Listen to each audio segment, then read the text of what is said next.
बहुत स्वागत है आपका कलम इंडिया न्यूज पे। आपके साथ मैं हूं तनु।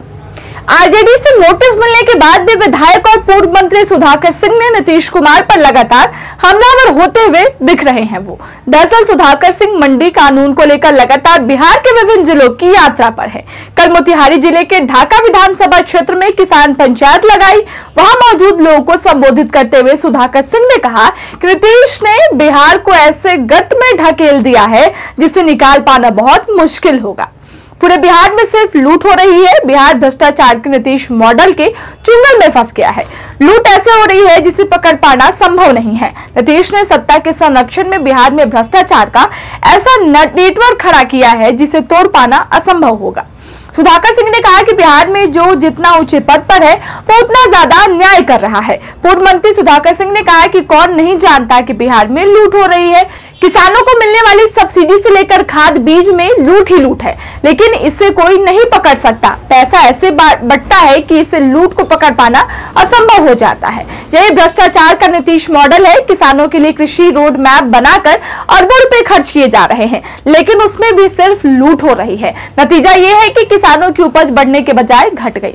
वहीं सुधाकर सिंह यही नहीं रुके। उन्होंने कहा कि बिहार में महागठबंधन की सरकार भले ही चल रही है, लेकिन मुख्यमंत्री नीतीश कुमार भारतीय जनता पार्टी के एजेंडे पर काम कर रहे हैं। सुधाकर सिंह ने कहा कि केंद्र में बैठी सरकार ने किसानों के खिलाफ कानून बनाया था। किसानों का आंदोलन हुआ तो सरकार को कानून वापस लेना पड़ा, लेकिन बिहार में वही कानून चल रहा है। सुधाकर सिंह ने सीएम नीतीश कुमार पर हमला करते हुए कहा कि नीतीश कुमार लोगों को सिर्फ झांसा दे रहे हैं। मजेदार बात यह है कि झांसा देने वाला ही लोगों को ये कह रहा है कि झांसे में नहीं आना है। पिछले चुनाव में नीतीश कुमार ने नारा दिया था कि झांसे में नहीं आएंगे और नीतीश को जिताएंगे। नीतीश कुमार से बड़ा झांसेबाज कौन है? नीतीश कुमार बिहार को जिस गत में ढकेल चुके हैं उससे बाहर निकालना बहुत मुश्किल हो गया। अब अगर नीतीश बिहार की भलाई चाहते हैं तो कुर्सी छोड़ दे। तो सरकार को जो हम टैक्स भरते हैं, वो बिजली बिल भरते हैं, वो कैसे भरेंगे? इसकी चिंता बिहार की सरकार को नहीं। हमने कहा था कि चौथा कृषि रोड मैप क्यों बनाओगे जब हमारा उत्पादन बढ़ा ही नहीं और किसानों की आमदनी बढ़ी ही नहीं। ये पैसा छोड़ दो, रहने दो राजकोष में या सीधे किसानों को दे दो, लेकिन किसान को देंगे भी नहीं। आप जाते हैं फार्म इक्विपमेंट्स किसान से खरीदने, जो खेती के जो उपकरण है, जो जाते हैं ब्लॉक में खरीदने, तो जो बाजार में मिलता है दवाई छिड़कने वाली मशीन हो या हमारे जो खेतों में चलने वाले यंत्र हो, बाजार में मिलता है 1 रुपए का, तो सरकार के द्वारा उसको दिया जाता है 1.5 रुपए में और उसकी सब्सिडी खा जाते हैं। बीज मिलता है 40 रुपए, सरकार उसको बेचती है 45 रुपए में और उसमें भी सब्सिडी आधा पैसा खा जाते हैं। आधी सब्सिडी मिलती है बिहार की सरकार के द्वारा, किसानों तक नहीं पहुंचता। ये पूरा खेल है। नीतीश कुमार इसको मॉडल बोलते हैं हम लोग, नीतीश मॉडल, भ्रष्टाचार का नीतीश मॉडल। और इसमें आप कुछ भी नहीं बचा सकते। आप जांच करा लीजिए, आप पुलिस लगा के जांच करा लीजिए, सीबीआई लगा के जांच करा लीजिए, कुछ नहीं मिलेगा। और जानते हैं कि चोरी हुआ, लेकिन आप जांच करा के भी नहीं पकड़ सकते। इस तरह से उन्होंने सत्ता संरक्षित जो भ्रष्टाचार का एक नेटवर्क पूरे बिहार में, जितना ही बड़ा अधिकारी, जितना ही बड़ा नेता, जितना ही सफेद कपड़ा पहन के घूम रहा होगा, उतना ही आपके साथ नाइंसाफी कर रहा है। आपके जनप्रतिनिधि है, मैं नहीं जानता कौन है मेरे यहाँ का, मैं नहीं जानता कि सांसद कौन है, मैं ये नहीं जानता कि बैठे हुए लोग किस पार्टी के हैं, मैं वोट मांगने आया भी नहीं। मैं जीवन में कहूंगा भी नहीं आपसे कि आप किसको वोट दीजिए। आपकी मर्जी किस पार्टी को वोट दीजिए, आपकी मर्जी है कि जिसको आप एमपी बनाइए, लेकिन आप काम की बात तो कर लीजिए उनसे। भाई आपको वोट दे दिया, आप हमारी बात पार्लियामेंट में कितने दिन किसान के पक्ष में बोले, आप बिहार विधानसभा में किसानों के पक्ष में कितना दिन बोले।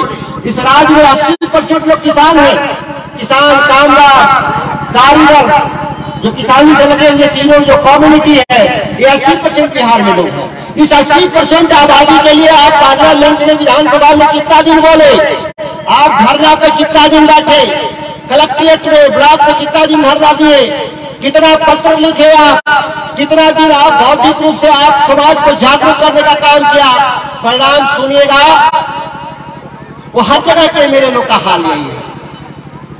पूरे बिहार में कोई चर्चा नहीं, हर चीज का चर्चा हो जाता है। आंगनबाड़ी वालों की भी चर्चा हो जाती है, वहां आशा कार्यकर्ताओं की भी चर्चा हो जाती है। उद्योग चलाने वाले के लिए तो देश में सब लोग अडानी अंबानी के दीवाने हैं, वो यहाँ वाले हो चाहे वहां वाले, फर्क नहीं है।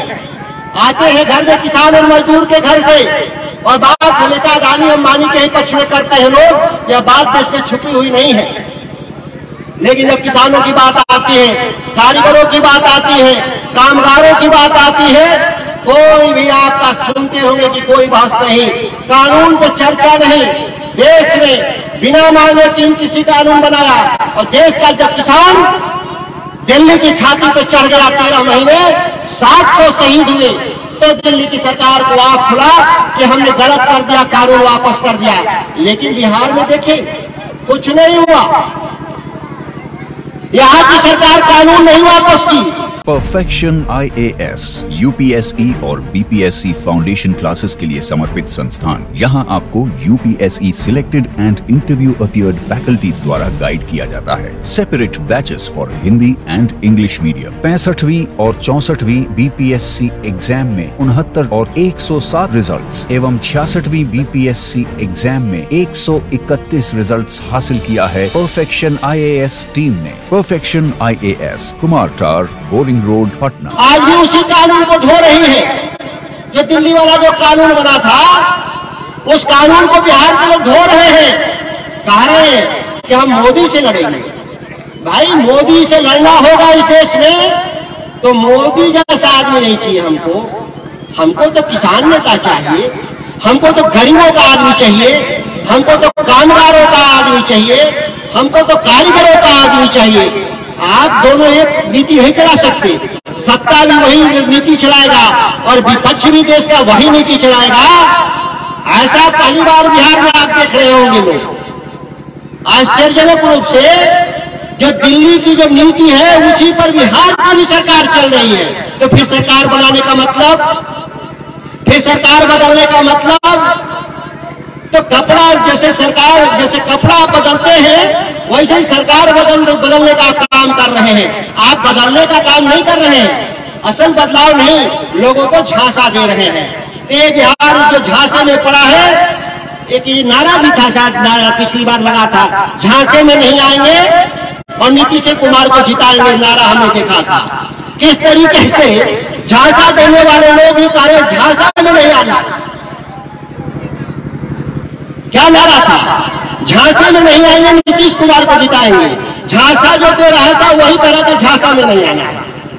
और झांसा में लोग आए, बिहार के लोग जिता दिया उन्होंने। आज क्या हालत है, कोई छुपा हुआ नहीं पूरे बिहार का। बाकी विषय पर तो इसलिए नहीं बोलता हूं, शिक्षा पर, स्वास्थ्य पर, कि पहले एक ही बात तो मुद्दा तय हो जाए।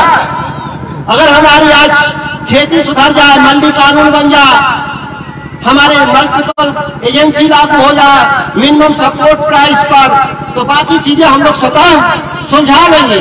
हमारे किसानों की आमदनी बढ़ेगी तो हम बच्चे को सरकार में नहीं पढ़ाएगा तो प्राइवेट में भी पढ़ा लेंगे। बिहार की सरकार यहाँ नहीं एडमिशन लेगी तो आप बच्चे को राज्य के बाहर भेज देंगे। हर साल बिहार के 10 लाख छात्र दूसरे राज्य में पढ़ने जाते हैं। नीतीश कुमार जी, आपकी दूरदर्शिता से ये 10 लाख लोग जाते हैं तो बिहार के करीब 5 साल, एक बच्चा जाता है तो 5 साल बाहर रहता है, BA पास करेगा, फिर नौकरी खोजेगा 2 साल तो लौटता है। इस तरह से बिहार के 50 लाख छात्र बाहर जाते हैं आपकी दूरदर्शिता से। और 50 लाख बच्चे बिहार का कितना पैसा ले जाते हैं हर साल? जितना बिहार सरकार का बजट होता है उतना पैसा, 75,000 करोड़ रुपए बिहार के छात्र दूसरे राज्य में पढ़ने के लिए पैसा ले जाते हैं। क्यों जाते हैं बच्चे? क्योंकि यहाँ का डिग्री 3 साल में नहीं मिलता। आप डिग्री देते हैं 5 साल में, वो भी फर्जी डिग्री, बिना पढ़ाए हुए डिग्री। बच्चों को क्लासरूम में पढ़ते नहीं, आपके शिक्षक जाते नहीं, सबको मालूम है बिहार में फर्जी डिग्री देते हैं। वह भी 3 साल में नहीं देते, उसको 5 साल में देते हैं। बहुत सारे छात्र बैठे होंगे, इस बात के पीड़ित होंगे, भुक्तभोगी होंगे, क्योंकि बच्चे जो ग्रेजुएशन लेवल के हैं आज दिख नहीं रहे हैं। ये बच्चे छोटे हैं जो 8वीं 9वीं 7वीं पढ़ने वाले लोग हैं। ये ग्रेजुएशन वाले बच्चे रहते हैं तो ज्यादा वो इस बात को समझते हैं और आज के बाहर चले जाते हैं। हम एक साथ इस राज से हम पैसा भी बाहर जाता है, हमारा ज्ञान भी चला गया। बहुत इसको हम बोलते हैं ब्रेन ड्रेन।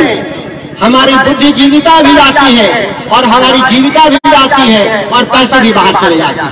ये गरीब राज के बाद तो नीतीश कुमार जी जो आप पूरे बिहार को जिस गर्त में आप धकेल चुके हैं, मुझे तो नहीं लगता है कि इसे चला चली की बेरा राजनीति में 17 साल आप रहे, अब ये चला चली की बेरा में जितना जल्दी सत्ता का हस्तांतरण करिए नौजवानों के हाथ में कि बिहार को बदलने की मुहिम अब से भी कम से कम हम शुरू कर सके, तो आने वाले वक्त में हम बिहार को फिर हम सिरमौर बनाएंगे।